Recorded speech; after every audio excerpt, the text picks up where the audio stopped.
What is going on, guys? Jared right here, bringing you a great tutorial on how to 3D motion track in After Effects and using the program Boujou. Now, if you're new to this type of stuff, just try to keep up because this isn't a beginner's tutorial. So let's hop into what we'll be doing. So let me just show you a quick preview. As you can see, the text is perfectly tracked. It is not moving anywhere, and it's looks very nice, you know. So let's go ahead and get in the tutorial, and here's a little bit of something I'm working on. So what you want to do is get your cinematic or your clip per se and just drag it into your new composition. And what you want to do is make sure you check your frame rate, because this is 59.94, and when you import it to Boujou, it is important for you to know your frame rate. So just keep that in mind. But all you have to do is go to composition, add to render queue, and I already rendered this out, but go to your output module, hit losslessness, go to your PNG sequence, and what this is going to do is when you render it, it's going to render out each frame as a picture. So I suggest you save it to a folder. I name mine motion tracks, but let's go in. Once you render that out, just head into Boujou, just let it load.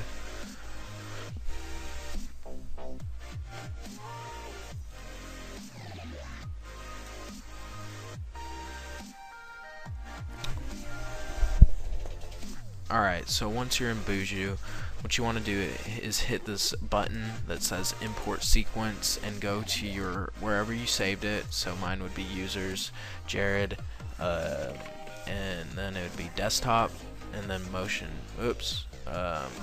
tracks. And sorry it's taking so long, guys. I'm just gonna use so you see all these pictures, and you notice you're gonna think, oh, I'm gonna have to highlight all these pictures. Well, that's not necessary, because with Boujou, Boujou's pretty smart. You won't have to do any of that. You just click the first frame. So in my case, it would be hijacked cinematic 4000. Hit open. For some reason it does this sometimes. I'm gonna that red thing right here, it does that sometimes. Either the render messed up or something, but I'm just gonna change that one frame behind, so maybe 84. Yeah, that works. And like I said, your frame rate, mine was 59.94, so you always want to remember your frame rate. So change that to 59.94, leave everything else, hit apply, and for some reason Boujou resets your frame rate. Just hit apply again and close. Alright, so after that's in, you see your clip, or all the pictures are in Boujou now. You can scroll through the timeline, and after that, all you do is hit track features, go into advanced, and crank the sensitivity all the way up, leave everything else as it is, just hit start, and yeah, so I'll be back once this is done rendering out.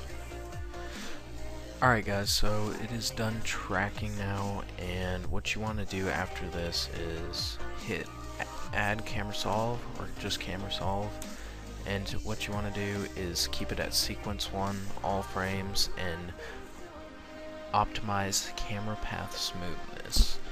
Alright, and just hit start, and it should be pretty quick, but I will come back when this is done. Alright, so once that's done, you can see these little blue and yellow points, and this is where you can place the points where you want your text or track to be. So you just want to find a point, 2 points that don't move. So we have some pretty good points to choose from right now, and I'm gonna go ahead and hit control so I can click these 2 points, and then head over to the scene geometry and hit add coordinate from hint, change the origin to x-axis. Alright, connect selected, hit update. Now sometimes this does work.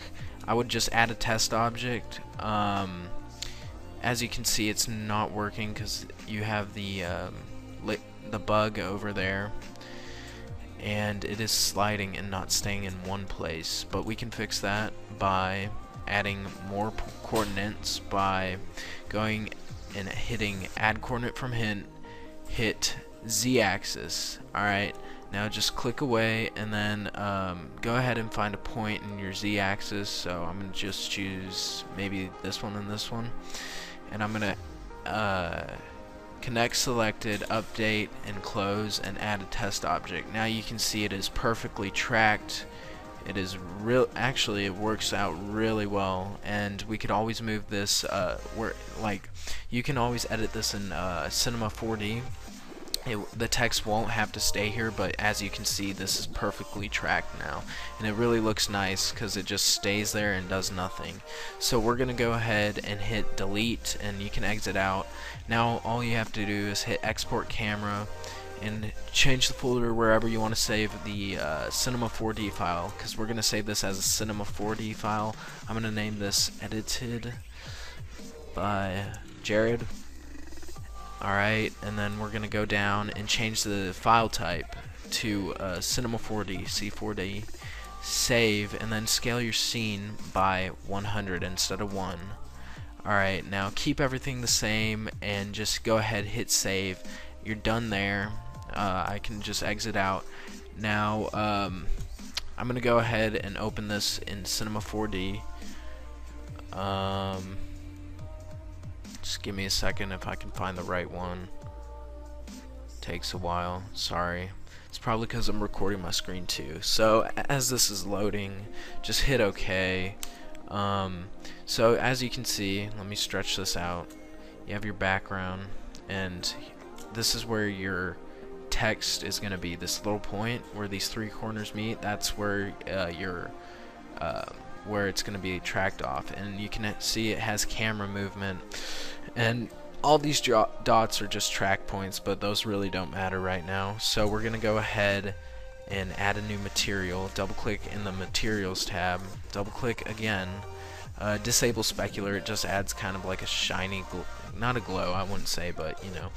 Alright, and then go into color and hit your texture. Scroll down until you find your cinematic picture. Same as Boujou, you don't have to highlight a bunch of photos. Hit open, then hit no. Alright, then hit just the texture thing right here. Go to animation, calculate so it gets all the frames, and then you can exit out. Now what we're gonna do is add a background and just drag your material onto that background. So as you can see, you see where it's been tracked, where the ladybug was, and it's not moving at all, so that's really nice. And now we have it tracked like so, and you can always fix this frames by well, we'll do that later actually. But so what you see right here, this is what Cinema 4D considers the floor, but I mean, it looks pretty well tracked. And now we're gonna add some text. So go ahead and MoGraph, hit Mo Text, and if it'll load here, text is huge. I'm gonna do a by right, and I'm just gonna go ahead and change that font because that font does not look good, and change it to BBoss. And then I'm going to scale it down, and you can always change this up, which I love about Cinema 4D is you can edit your text. I'm going to rotate mine, and you don't want it directly on the ground because then it just makes no sense if it's running into things, if that makes any sense to you guys. And I'm just going to drag it up like so, and as my thing goes by, I'm going to shrink it down because it's running into this wall, and that does not make any sense whatsoever. So I'm going to change that height, and then maybe a bit higher up. I'm not sure yet. It's going to go up like so. And as you can see, you see my name right there, and it's just gonna go up, pass by. Really nice. I like it a lot. Maybe we can lower it. Let's see how it looks. Yeah, so that looks about good. Like I said, just do it on however you would like. But yeah, that looks really good to be a track. Alright, so once you have that, I'm just going to change up a few things. I'm going to change it, my text to a fillet cap. And sorry, that was my dog.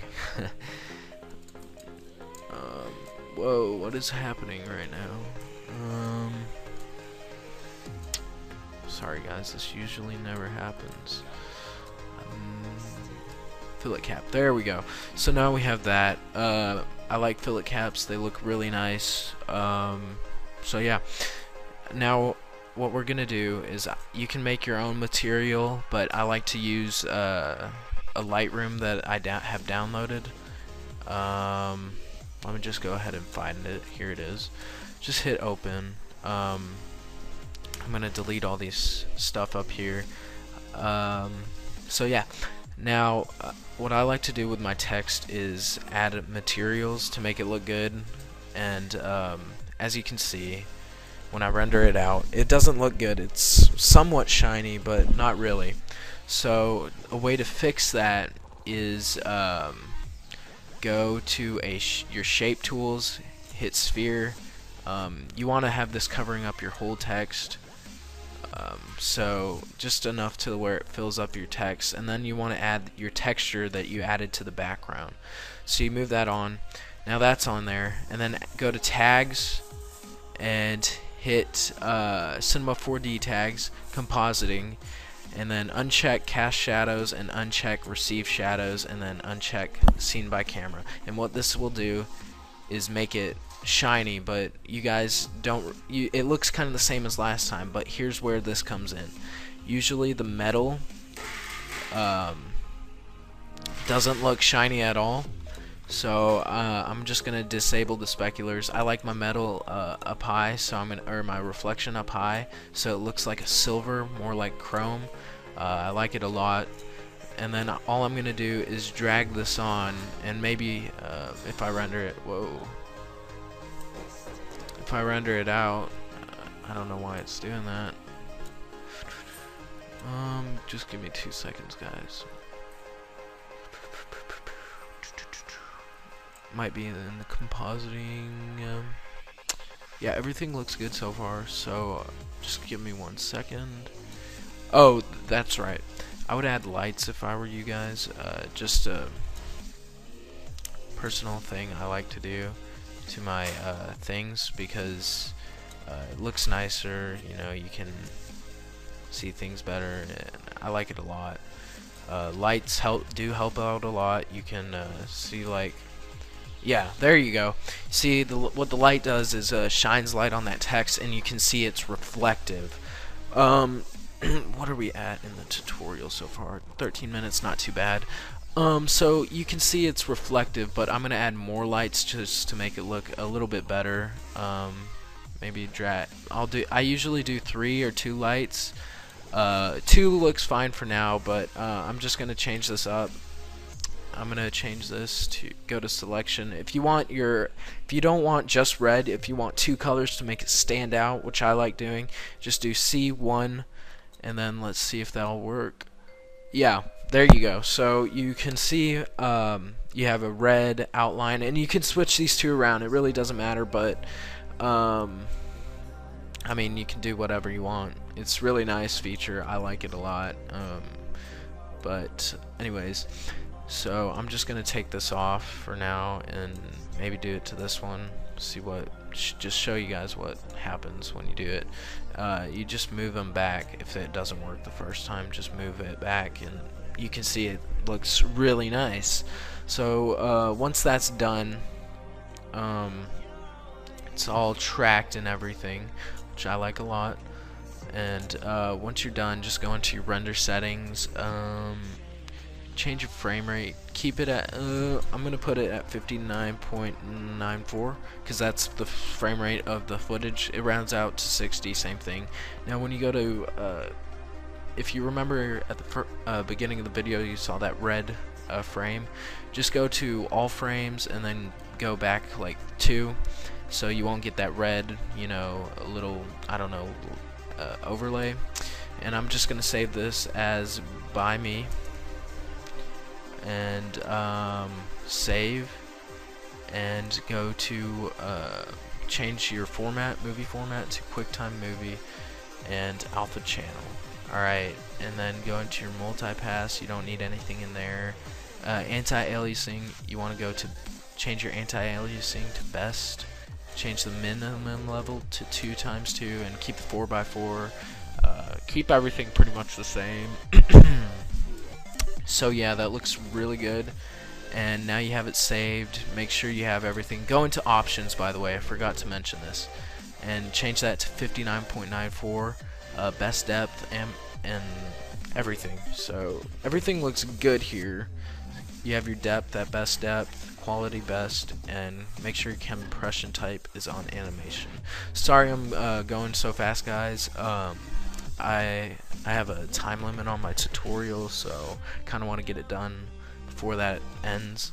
Alright, so yeah, now what you're gonna do is go into your render settings, and or not render settings, but the place where you render your render queue, and you hit add to render queue,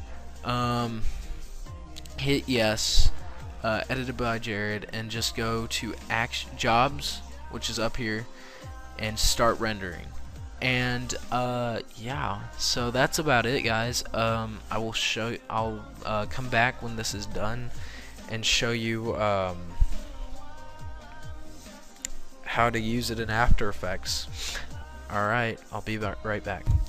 Alright guys, so as you can see, it is done. I have rendered it out, and I'm going to show you how to use it in After Effects. So just let me show you the preview of it, if I can open it up again. Alright, so you can see I motion tracked it perfect, and it's staying in one spot. It's very nice, looks very good. You have that shine effect off it. So yeah, anyways, let's head into After Effects now, and just wait for it to open. You can close out of Cinema 4D now. You don't need Cinema 4D anymore. So just let this go through its folders, and then we'll import the motion track. And when you hit alpha matte in the settings of Cinema 4D, you'll have a black background, and you'll say, okay, where's my clip? Well, what the alpha channel does is, like, you can mask. It's easy. It's pretty much easy. You can mask out things easier. You know, like you can mask out the text if it's behind the wall. Behind a wall, it's easier to mask out. So let me just drag this on into After Effects. Okay, so you notice that it's all black, and you're like, oh no, but see, there it is. Alright, so we got that now, and all you have to do is file. Sorry about that, guys. The render, or the video just stopped, so I'm gonna do this again, this part again. So anyways, what you want to do is drag in the file you rendered out from Cinema 4D, drag that into a composition. So you notice it's all black, right? Anyways, so the way to fix that is just get in your original cinematic from before, which should be in here, and it is, I believe, this one. Just drag that into After Effects and drag that in your timeline, and there it is. Pretty cool, pretty easy. I hope you guys enjoyed the tutorial, and so yeah, if you have any questions, just leave the comments down below. Thanks for watching. I'll see you guys later.